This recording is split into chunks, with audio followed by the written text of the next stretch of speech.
बहुत समय पहले की बात है। किशनपुर गांव में रमेश नाम का एक गरीब लकड़हारा रहता था। वह बहुत मेहनती व ईमानदार था।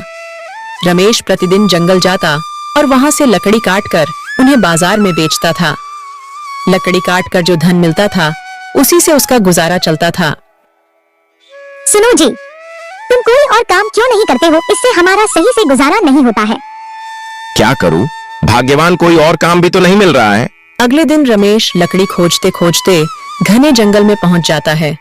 तभी उसे रास्ते में किसी की पुकारने की आवाज सुनाई देती है। रमेश पास जाके देखता है तो उसे एक जलपरी दिखाई देती है।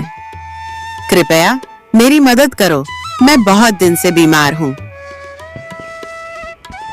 लेकिन मैं भला तुम्हारी मदद कैसे कर सकता हूँ? तुम तो एक जलपरी हो। इसी जंगल कुछ मील दूर एक गुफा है। उस गुफा के अंदर एक जादुई गुलाब के फूल है। उसे लाकर मुझे दे दो, जिससे मैं ठीक हो जाऊंगी। रमेश जलपरी की बात मानकर उस जादुई गुलाब की तलाश में चल देता है। कुछ समय चलने के बाद वह उस गुफा के पास पहुंच जाता है। रमेश गुफा के अंदर जाता है।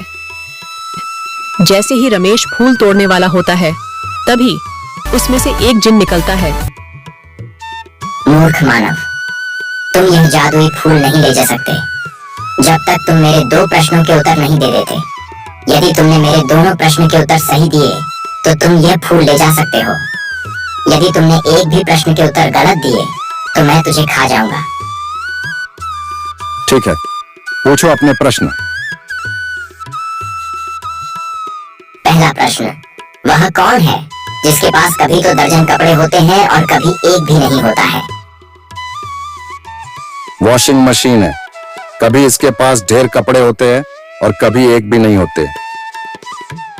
बिल्कुल सही उत्तर। दूसरा प्रश्न, वह क्या है जो है तो सोने की मगर सोने से भी सस्ती है? रमेश कुछ देर सोच में पड़ जाता है। इसका उत्तर चारपाई है। यह है तो सोने की मगर सोने से भी सस्ती है। तुमने मेरे सभी प्रश्नों के उत्तर सही दिए हैं। अब तुम यह फूल ले जा सकते हो। यह कहकर जिन वहां से चला जाता है। रमेश फूल लेकर सीधे जलपरी के पास जाता है। जलपरी ओ जलपरी, लो अपना जादुई फूल। जलपरी रमेश को मदद के बदले में उसे सोने के उपहार देती है और वहां से चली जाती है। रमेश उन सोने के सिक्कों से अमीर हो जाता है। फिर वह अपना जीवन हंसी खुशी से गुजारने लगता है।